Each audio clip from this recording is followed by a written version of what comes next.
Okay, we're going to start. Just at the outset, just wish everyone a Chodesh Tov.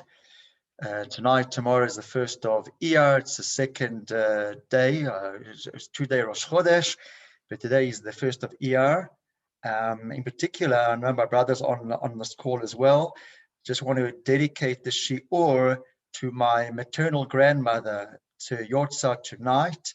So I just want to dedicate the Shiur Ilui Nishma Sarah Bas Nota Mendel. I'm just going to share my screen.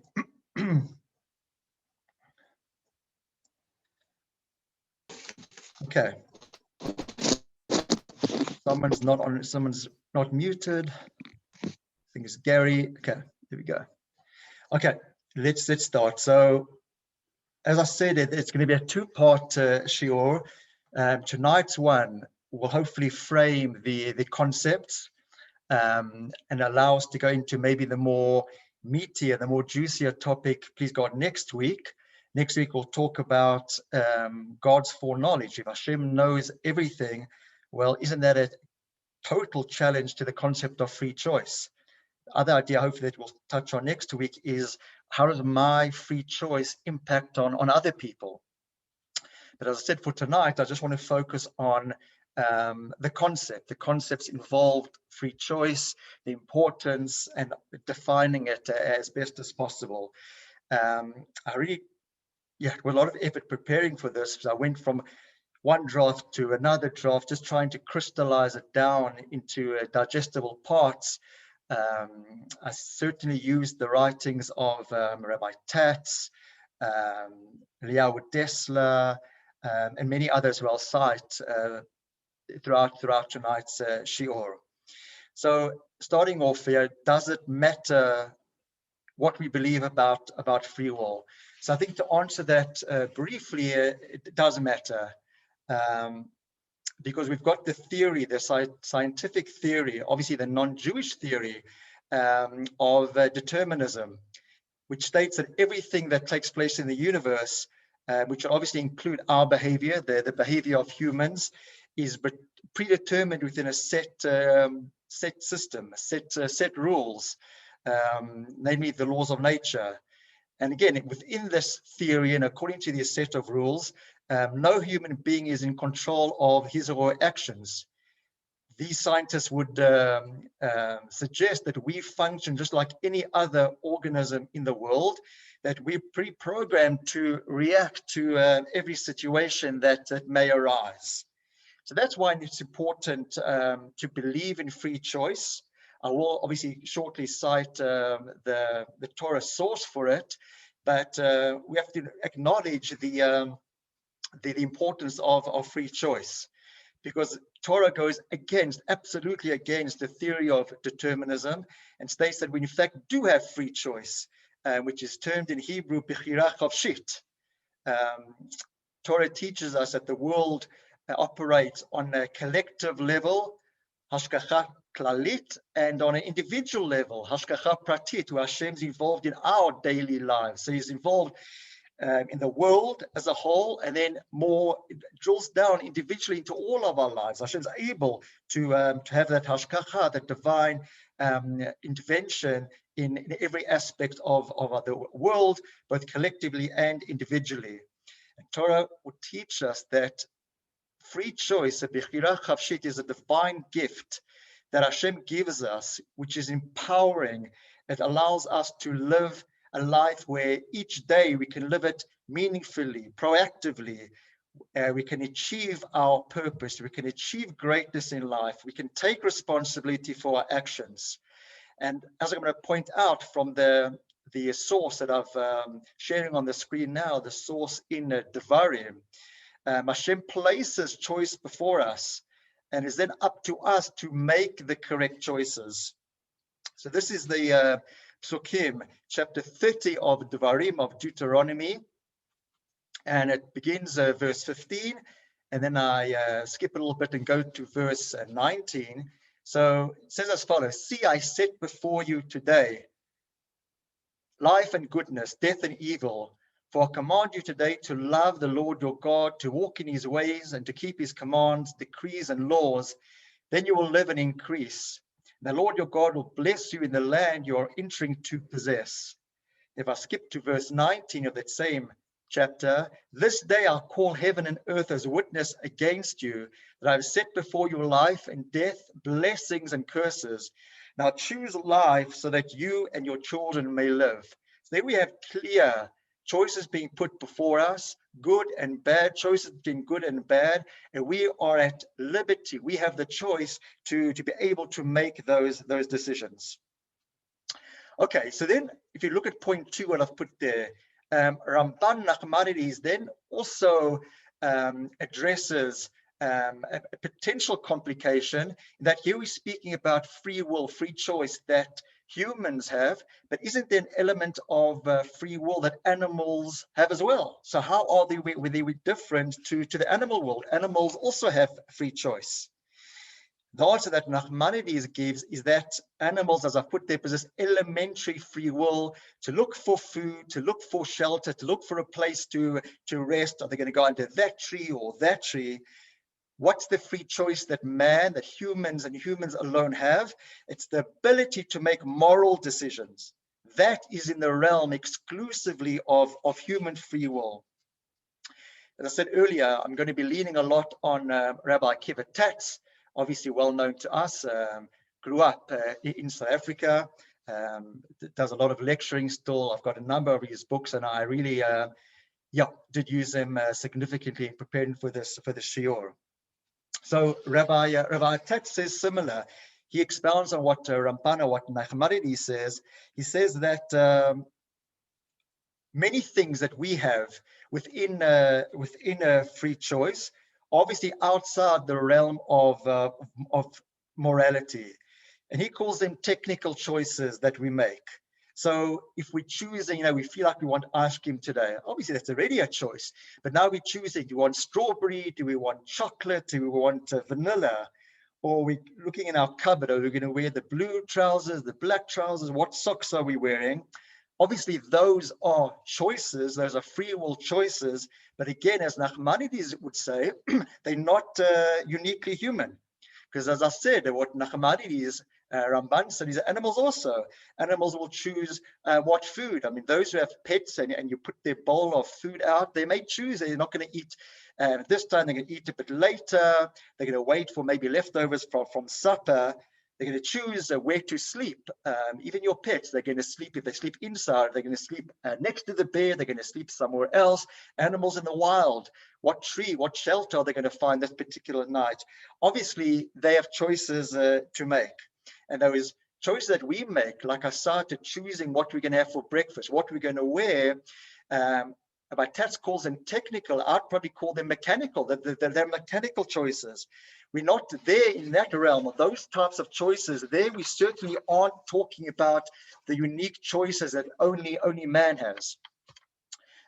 When it comes to humans, and again, this is what Nachmanides says, which I said Rabbi Tats elaborates on, they're making those moral choices, those ethical choices. To bring it back to the realm of animal, no animal chooses between right and wrong. You never have an animal deciding, am I today going to allow my spiritual being to overcome my lower being, so to speak? There's not such a concept. There's not such a battle waging inside of the animal. The choices it makes are purely on the level of satisfying itself, satisfying its urges. There are no moral, there are no ethical choices that are made in the animal kingdom. It's only in the human kingdom. Again, if I want to just use a very simple example, if you hear about a shark attack, it happens at the coast every so often, unfortunately, you're never going to say to yourself, we're going to blame the shark. Couldn't the shark think to itself that, it shouldn't attack that particular person? Shouldn't it have maybe operated on a more noble instinct, noble premise? No, the shark acts on instinct. It's not thinking to itself, should I have refrained? Should I have done something different? Obviously, when a human attacks, when a human causes injury or suffering or pain to someone else, then absolutely that human is held responsible for his or her actions. Again, later in the shiur, I'm going to qualify that a bit, because again, there are certain circumstances which would also mitigate how responsible we hold such people. But just in general terms, a human is held responsible for his or her actions that are negative to someone else, whereas animals, no, they're not thinking, should I have done something better? Should I have controlled my temper? The dog's going to think to itself. No, obviously that doesn't exist in the animal kingdom. Rambam puts it very, very succinctly. He says, man is unique among the entire creation in his ability to choose between good and evil. And in fact, Rambam, Maimonides quotes, and those of you on the call or learning Bereshit with me currently just before Mincha, so we'll get to this particular section soon, is in chapter 3 of Bereshit. And Rambam quotes over there the verse which says, Hein ha'adam haya ka'achad mimenu ladat tov vara. Now man is like one of us, knowing good and evil. So that's how Rambam crystallizes it. That's the free choice that man has, to be able to discern, and based on that discernment to make a decision. Are they going to act for good or are they going to act for bad? That isn't in the realm of animals. Okay, just possibly to end off this particular part before I just go on to the last point of Rabbi Chaim Friedlander, is that why is it that we have this ability to make these higher level choices between good and bad? It's precisely because we have a godly soul in us. Again, those who are at the Chumash Bereshit, we know that animals also have a soul. And we have part of that soul in us as well, that animalistic soul. But we've got that higher soul, the nefesh elokit, the godly soul, which enables us to make these moral, these ethical decisions, choices, which animals don't. And Rabbi Chaim Friedlander says pretty much the same idea. The powers of nature were created by rules of cause and effect, but the soul of the spiritual person, which is connected to Hashem above, is beyond the rules of reason. Just elaborating on that a little bit more, the soul is not enslaved. It's not bound by the natural laws, but its doing and its bidding is only that of the will, the ratzon of Hashem, of God. Okay, so we just touched on the qualifying, or the differentiation between our will and that of animals, and why it's so important to have free will. Otherwise, we're just following determinism. Everything's already pre-planned. We're just part of any other living organism that is cause and effect. Whatever stimulus comes its way is going to react in a pre-programmed way. No, that could never be the case.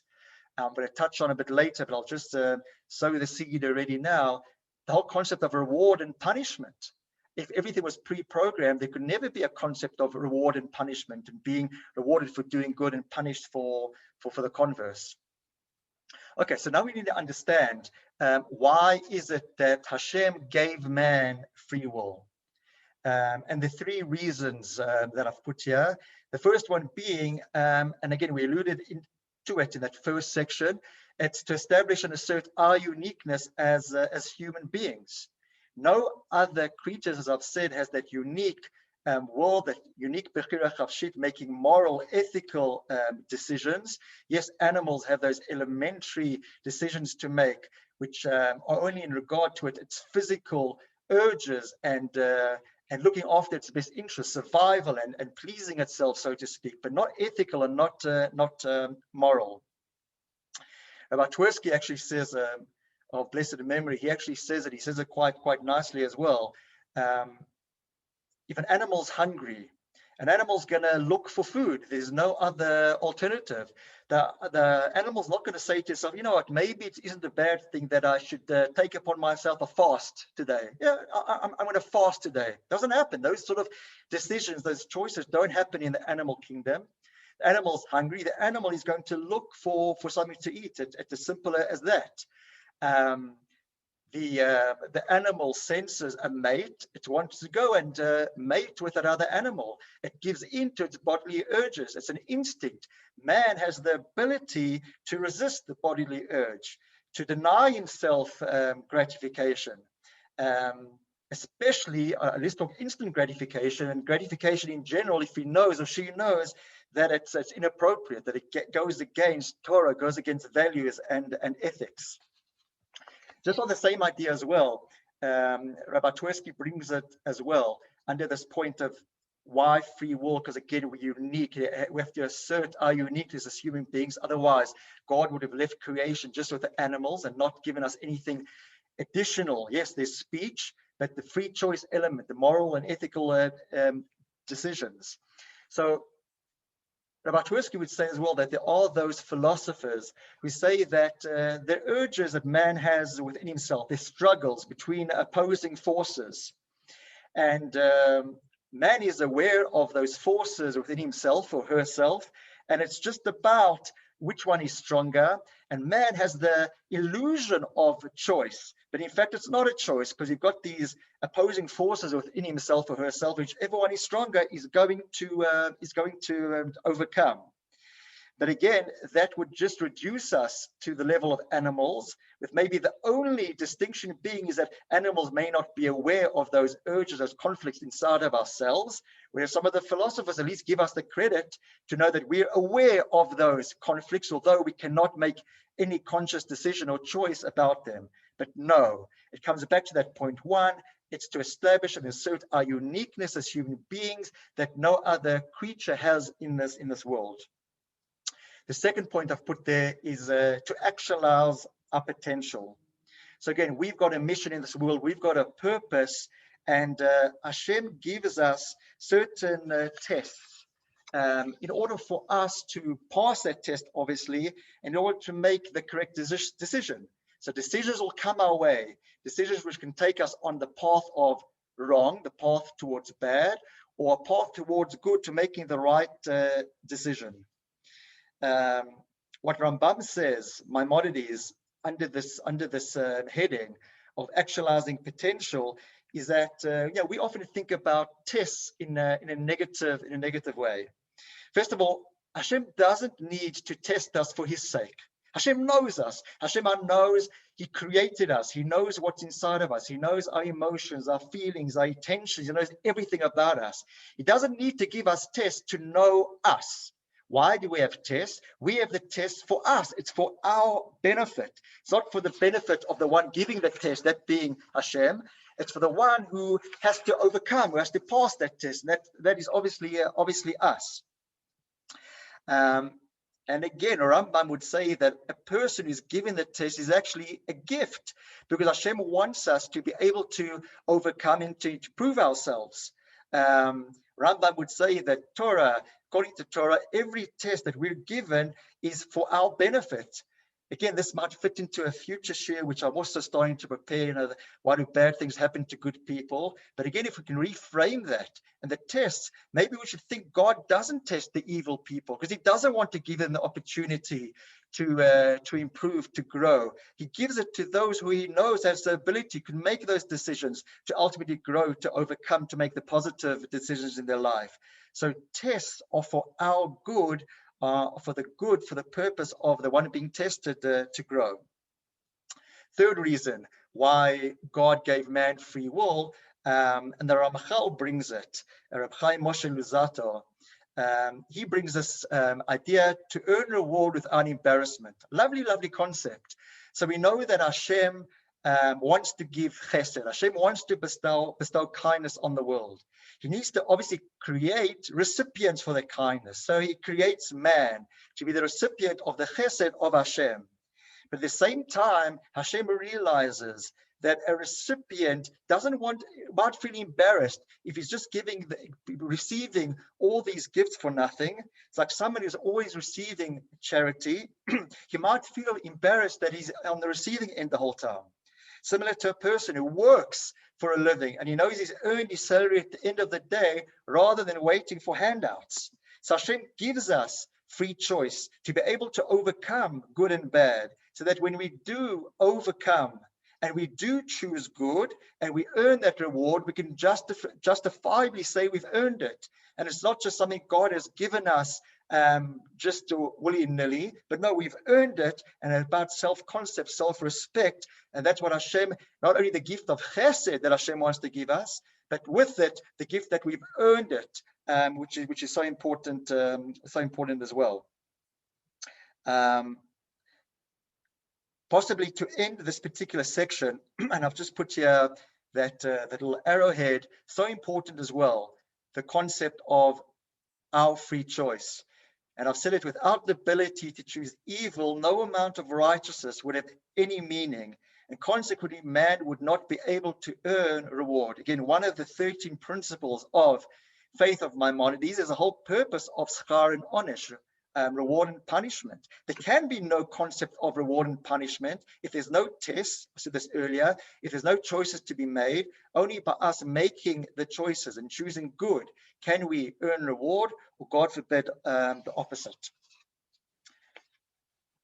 Okay, now to move on just to the concept of the extent of our free will.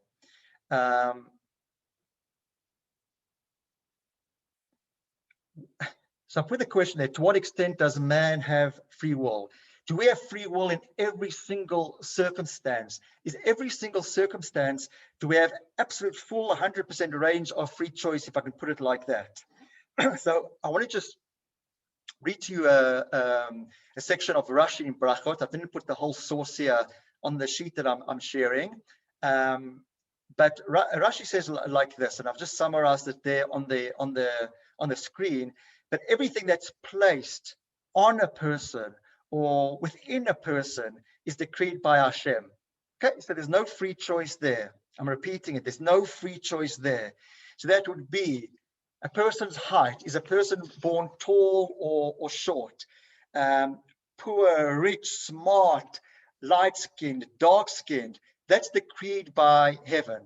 However, and this is what Rashi says categorically and so importantly in Gemara Brachot, that whether a person is righteous or whether a person is evil, that is not decreed by heaven. That is entrusted solely in the domain of man, at man's to make an individual choice. Woman has to choose. Man, please forgive me, when I say man, I obviously mean man or woman. I'm not being chauvinistic, God forbid. Man has to choose the two paths in front of him. He has to show that he's got Yirat Hashem, that he's got a fear of heaven. So again, if I can just elaborate on that first point that I've put there about quoting Rashi in Gemara Brachot. So of course, a person's physical strength, their natural intelligence, those are inborn. But we might then ask a question, what about wealth? I said that Rashi in Brachot said that wealth is also predetermined. But what about, we see people that work really hard for their living and they invest cleverly, they invest smartly, and they're putting effort into that. So yes, absolutely. We know that every Rosh Hashanah, Hashem determines the person's wealth, what wealth the person is going to have for that particular year. That's decreed. That is Mina Shamayim. But of course, just like every other bracha that Hashem gives us, we still have to be that receptacle for the bracha. We've still got to do our part. We can't just sit idle, lie in our bed, do nothing, and expect Hashem to do everything for us. We've still got to put in the graft. We've still got to work, do our bit, and then the bracha, the wealth that's already been determined for us, will flow. Okay, I want to go then on to a question which I think he's dealt with this other source I've mentioned in also Gemara, in Gemara Shabbos. What about a person who we can say, he's got a quick temper, quick temper, he's very quick to anger. Aren't those then predispositions? What do we say about that person? So the Gemara in Shabbos addresses a particular issue. I put there that what a person was born under a particular astrological phenomenon. I should have put there, sorry, phenomenon at the moment of birth. So that could affect a person's nature. So this is what the Gemara there says, is that a person is born under Ma'adim, that's a particular astrological phenomenon. The Gemara says quite clearly, again, categorically, that person will be one who spills blood. that one will be one who spills blood. So that thinks, wow, this is predeterminism. Where's the free choice there? So then we have Rav Ashi. Rav Ashi is an Amora in the Gemara, and he explains this. So he says that a person who's born under this particular astrological phenomenon still has a choice. So he may decide to be a doctor, he may decide to be a robber, a ritual slaughterer, or a mohel. So if you think of three of those examples, the doctor saving lives, the mohel performing a mitzvah, the ritual slaughterer, the shochet, they're all utilizing, they're all controlling that innate drive that's in them to spill blood, but they've now channeled it in a correct way. So yes, there may be a genetic predisposition, an astrological predisposition. And again, we studied in the Gemara that there is a concept of being born under a star, so to speak, if I could put in colloquial terms. But then what do we do with that? What do we do with that genetic, the nature nurture type of thing? So again, a person can decide, I'm going to be a doctor, I'm going to help. God forbid, I'm going to be a robber, which can lead itself to a situation where I may have to kill in that moment. Maybe I've been caught out and I'm going to spill blood. I'm going to kill someone. I want to just focus on a bit of what Rabbi Tatz says as well on this issue of tendencies, because again, it's such an important topic, I think, to address on free choice and genetics and not predeterminism, but I think let's just call it tendencies. So let me just give over what Rabbi Tatz shares on this particular issue. So he would say, again, a person may be born with the tendencies, even antisocial tendencies, and tendencies that would bring this person into direct conflict with Torah obligations. So listen to what Rabbi Tatz says. He says, such person cannot be blamed for those tendencies. Okay, so he can't be blamed for the tendencies.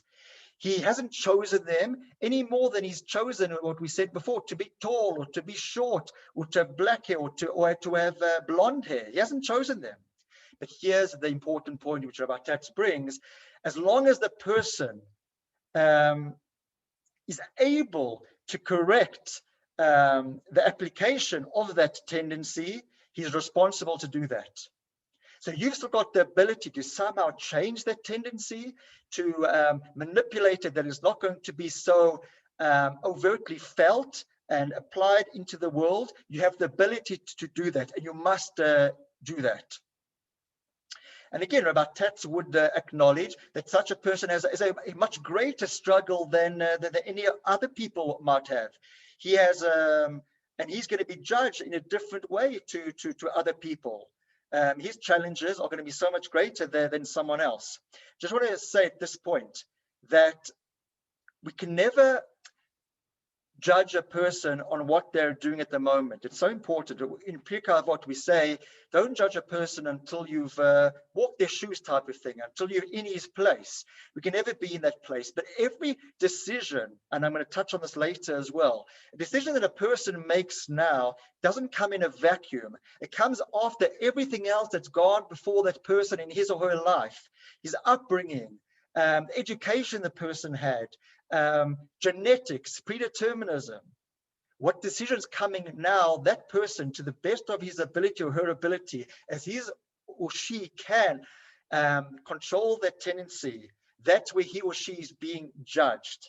And again, it will be at a lower standard, someone who doesn't have those challenges. So everyone's test, everyone's realm of free choice is different to the other. And if I can just put it over here, where Rambam, Maimonides, actually says it very beautifully. So Rambam says that it's not possible for a person, and listen to these words carefully, it's not possible for a person to be born with personal virtues or vices, just as it is impossible for a person to be born with a particular professional skill. But it is possible for a person to be born with a tendency to a virtue or a vice. That his behavior in keeping with this trait will become easier to him than other behavior. So again, because of the tendency, certain behavior is easier or more difficult for that person. Fine, that's a particular challenge that Hashem has given to that particular person. So what would Rambam, if I can just paraphrase Rambam, what I've just put there on the shared notes, is that Rambam's clearly saying that the existence of innate tendencies does not negate free will in shaping a person's character. What it means, so what Rambam would say, is that there's a differential difficulty. So that's going to make the decision-making different and perhaps more challenging for a person. But he or she still has a decision, still has the element of free choice to be made within that realm, within that situation that a person finds himself or her in, whether it's a vice, a tendency that he or she is born with, whether it's education that a person's had prior to that point. Okay, I'll come back. You'll see I'm going to touch more on this a bit later. Okay, takes us to the next issue over here, which is zone of personal growth. And I've touched on it a little bit already, but obviously now I just want to go into it with a little more depth. Okay, so we need to understand that every step we take, and that obviously means obviously the choices comes with it. Again, is it characterized by unlimited free choice? And I raised that question earlier, but I'm going to tackle it from a slightly different point of view. And the answer is that no, that not every choice a person makes at a particular moment comes with unrestrained ability to make absolute decision, right or wrong. Again, it'll be based on his parenting, the education, integration into society. And again, this is so important, the consequences of prior decisions made, because a person is coming to this particular decision now in his or her life based on everything that's come before that person, which in turn has shaped that person up until this point. So again, I want to try, before I go on to speaking about those particular points that I've highlighted, Rabbi Dessler and Rabbi Luchter and others, I just want to try give it to you from this point of view, also based on the learnings, the teachings of Rabbi Tatz. So I'll put it to you like this. You think of a person, and many of us have been in that situation, I myself have as well, that you're now becoming more frum, you're becoming aware of your religious observance, and now you suddenly make the decision that you're hungry at this particular time, but you're now going to forego the non-kosher meal. Okay, normally you would have gone to the McDonald's or the Steers, or not yet to promote any of these restaurants, but you would have gone to any of these non-kosher establishments and bought a burger or whatever the case may be. You've now made a decision that you're not going to eat non-kosher, you're going to eat kosher. So what happens at that point? At that point of choice now, in the words of Rabbi Tatz, he's now elevated himself.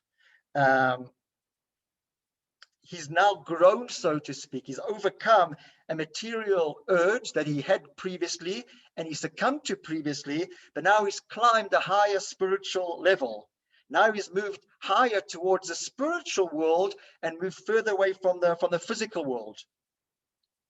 And obviously that results in him now becoming a more developed person. So later, think about it now, when he's later now eating only kosher food out of habit. Now months go by and he's only eating kosher food. We can't now speak about that person exercising free will of eating kosher. No, he's no longer having the conflict. He's no longer in that realm before where the conflict, I'm going to touch on the idea of the battleground a bit later. He's won that war already. So we can't now speak about free choice. His reward isn't going to be so great now because he's eating kosher and he's not eating non-kosher. That was 3 months ago. Now he's in the habit of eating kosher. If you want to use an analogy of the weightlifting, the analogy of a gym, the weights that he lifted 2 weeks ago aren't heavy enough to cause him strain anymore. He now needs to move on to heavier weights. So it is in the realm of the spiritual as well. So when a person becomes more sensitive spiritually, more sensitive morally, he obviously then encounters new ordeals, fresh ordeals. And the new ordeal, the new challenge, the new conflict that he's going to now grapple with is in a more refined area than it was before. it's going to test a more subtle, a more elevated area than he had before. Again, if I use, and I am, those of you who know me, I love my sport. So to use a sporting analogy, the tennis player who was just playing, with his brother before, and now moves to a club level, he needs a new challenge. Now he's beating everyone at his club, so now he needs to move onto the national circuit and so forth. There needs to be always a new challenge. He can't now say that because he beat his brother, his club, now it's good enough.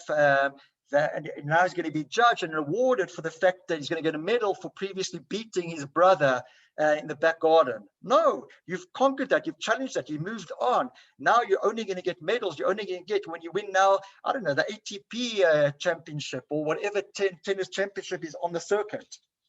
Again, you've got to go higher, and the ordeals, the challenges, the choices that have to be made, the element of free choice obviously becomes higher at that point.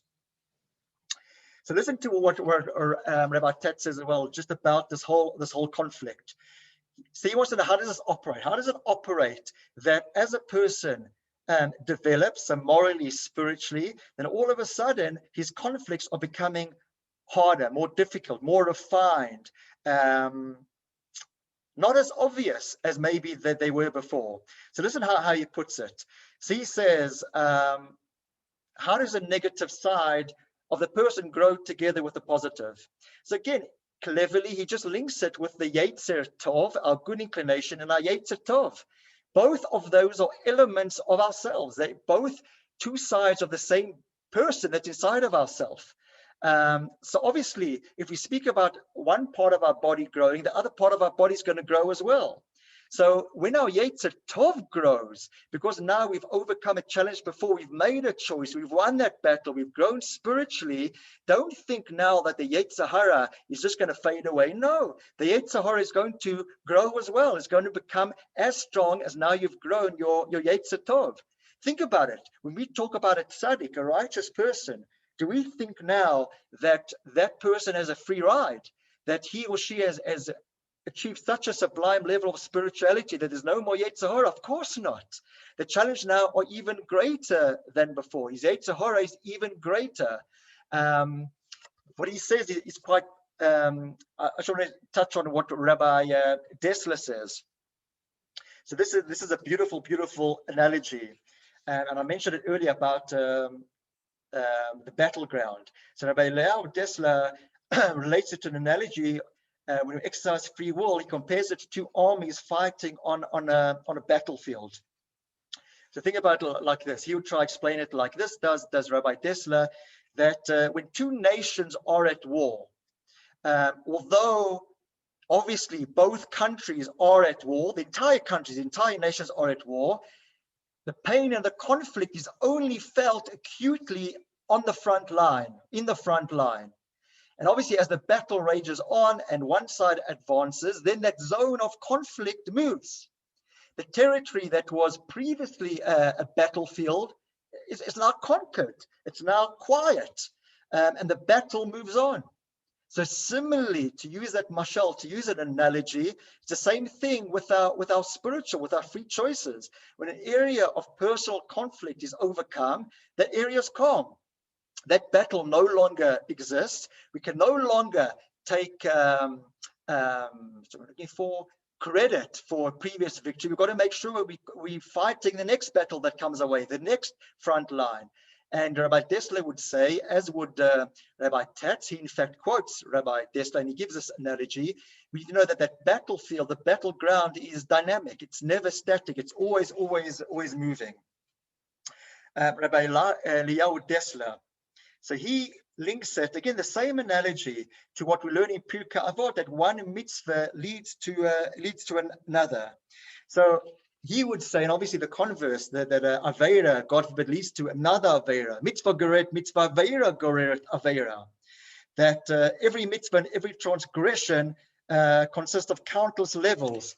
And Rabbi Luchter would say that free choice regards all mitzvahs and sins, but we need to understand that's not always at the same level. So if I can give an example to myself, it would never cross my mind to light a fire willingly on Shabbos, so to desecrate the Shabbos by lighting a fire. Not in my realm of possibility. That's not my battleground. That's not my conflict of free choice. So I'm not going to get rewarded because this Shabbos went by and I didn't light a fire. That's not where the battle is. That's not where the conflict is waging at the moment. But unfortunately, I would have the potential of desecrating the Shabbos in put it in a more refined way.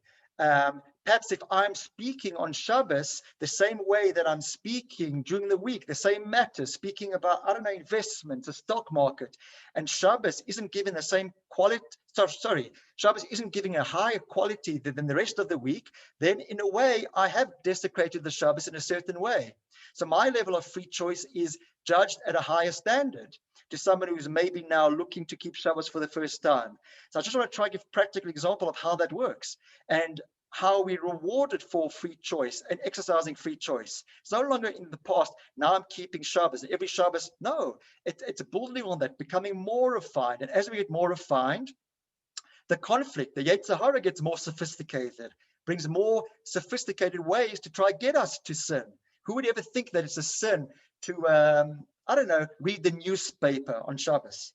And again, please, I don't want to offend anyone who does that. But again, if you take it to a high level, we shouldn't be reading the newspaper. That's matters of chol, matters of weekday. Let's keep Shabbos for Shabbos. So again, in every mitzvah, there's a possibility for transgression, not at the level we often think. In fact, Rambam, Maimonides, was once questioned, I don't recall by who, and he was questioned, well, how is it possible for you to say vidui? The confessions, Hashamnu, Bagadnu, it's impossible, Rambam, you haven't sinned. And he gave an answer to this, absolutely. I've got realms of sins available to me in each of these areas. And not maybe as blatant as you would see it about murdering or whatever, but the levels higher in each of them. And I've seen in myself, Rambam said, where I have unfortunately transgressed in those areas. I don't want to lose my place. Okay, I'm mindful of time.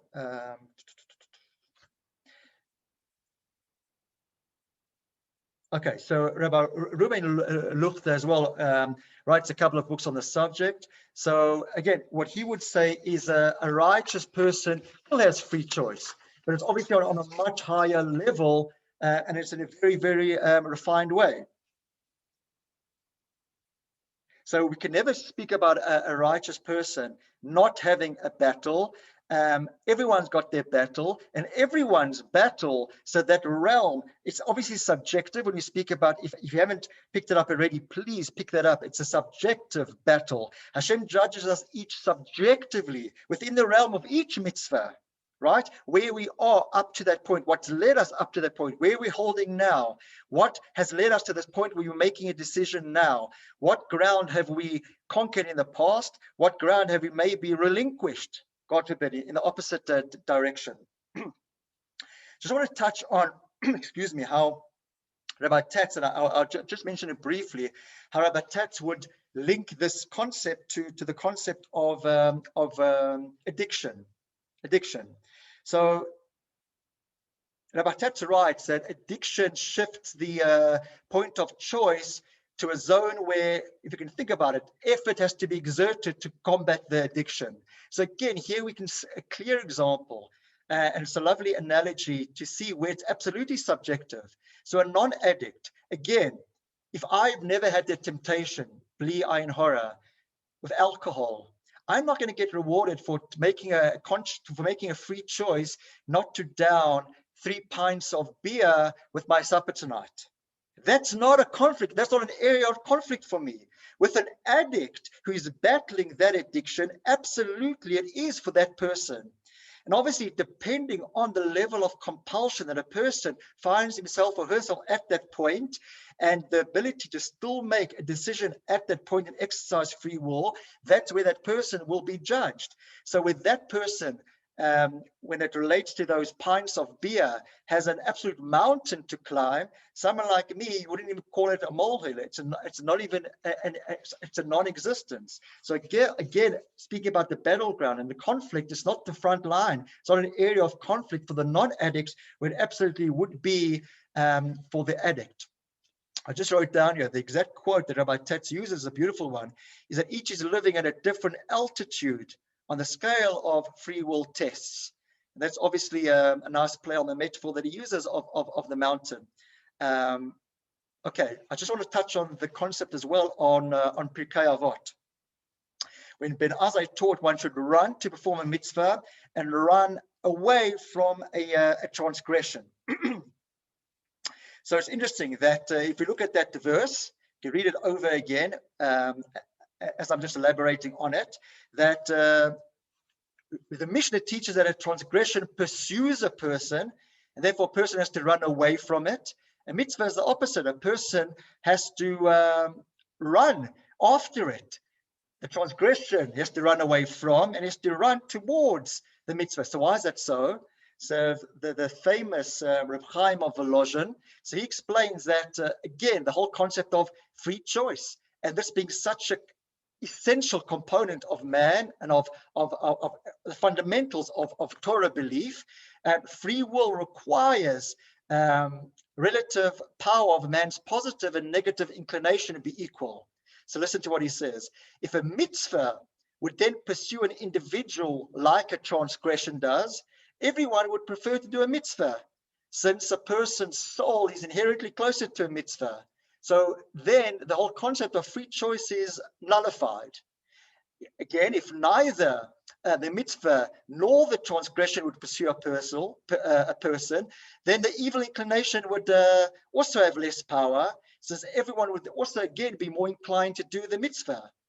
And that's why, says Rav Chaim of Volozhin, that's why the Mishnah says it like that, that transgression chases after a person to enable that person to make that balance more equal, to enable it to be an equally weighted decision, in order that there should be an equal opportunity to choose good or bad, and therefore to be able to choose ultimately between good or bad. Again, I want to say at this point, I'm almost finished, but I want to say, in order for there to be true free choice, there has to be equal strength between the Yetzer Tov and the Yetzer Hara. Otherwise, it's not a fair test. Otherwise, it's not in equilibrium. And in fact, that's what Rabbi Tatz says. My final point over there. Rabbi Tatz says competing options do not need to be equal. They need only be commensurate. So what I mean by that, you don't have to have a situation where you have a motivational drive on the one hand, which is greater, versus one which is weaker to the other side. No, you can follow the weaker one, or you can follow the greater one. It may lead you to good, it may lead you to bad, either one. It makes no difference which one is greater. You can have one which is greater, one which is small. But what Rabbi Tatz says, and what Reb Chaim of Volozhin learns out of point 60 of the Pirkei Avot, is they need to be commensurate. They need to be equal in value, in weight, in order for there to ultimately be free choice. I want to go through some of the points from tonight's Shiur, and then, as I said, I just wanted to try frame the concepts this evening, and I hope I've done.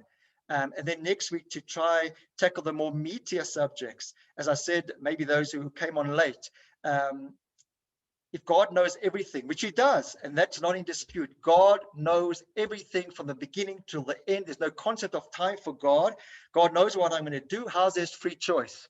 Maya, don't unmute yourself, but I know that's a question you always have.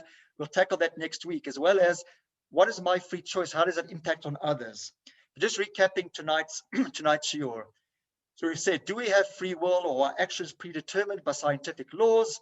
Contrary to the assertion of determinism, Torah teaches us that we do indeed have free will. Our choices are not predetermined by the rules of nature. Rather, every time a human being chooses between right and wrong, he does so of his own accord. Major tenet of Judaism. Why do we have free will? Free will is a feature that distinguishes human beings from animals. It is only through the exercise of our free will that we can achieve our potential. Free will is a tool that Hashem has given us to earn our eternal reward. God created us in order to bestow good upon us, and he placed us in a world that is full of tests and trials so that we could earn that good. We earn reward by making the right choices, and obviously we can earn reward only if our choices are not predetermined. Furthermore, free will enables us to be partners with Hashem, as it were, in creation. Man's free will gives him the ability to exert untold influences on countless spiritual worlds. I had that in a previous draft, but I took it out just for time. But what we can add over here as well, we know that the physical world that we live in, that there are parallel spiritual worlds as well. We should never think that a choice we make only affects the physical, it affects the spiritual as well. And again, I just want to touch on it now because I didn't touch on it in the body of the Shiur, but we should also know that every choice we make now impacts future generations, right? It's just so important to know that as well. Okay, we touched on what is the extent of our free will. We have free will only with regard to choosing between right and wrong. We cannot alter any other aspects of our lives, our intelligence, physical strength, financial, etc. All of those things are divinely ordained and controlled. Sorry, I meant to put there. But God gave us a power to affect our spiritual standing, to determine whether we'll be righteous or wicked. What is the zone of personal growth? Even in the context of choosing between good and evil, not all of a person's decisions can truly be considered free. Often a person's upbringing or habits will dictate his choices, whether for right or wrong. The zone of personal growth refers to the areas in which a person's drives for good and evil are balanced, so that the person is truly free to choose between the two. Where these two conflicting impulses come into play, that is where the battleground is. That's where the battle between right and wrong is truly fought. And that is where the person makes the decision. They're going to define him in the future. That is where we determine reward and punishment. And based on that zone of personal growth, that point of choice, it also not only do you make a decision there, but it changes you. You're not going to remain unchanged from that moment you make the choice, because next time you're going to be a totally different person than you were before, either positively or, God forbid, in a negative way. How do we exercise free will? In our situation, the pull of evil is stronger than the pull of evil is stronger than the pull of good. We must exercise free will by running from the temptations that seek to overtake us while pursuing the virtuous deeds that appear to be running away from us. In order to properly exercise one's free will, one must keep in mind that it is his own power of choice, not any external factors, that is the catalyst for his actions. I just want to stop the sharing, and I just hope that that everyone was able to learn something from tonight. As I said, it's not an easy topic. It's one that I've tried to I've been thinking about for a while. And as I said, I did go through a couple of drafts until I came to this final one. And I hope it just gave us a taste for, what is the concept, why did God give it to us? And that can be the springboard, please God, for next week. Have a good night, everyone. I'm happy next week. So if you've got any questions now, to maybe hold them over for next week. And I'll take questions gladly to the best of my ability for next week. Have a good night, everyone. Thank Thank you you. very much. Thank you.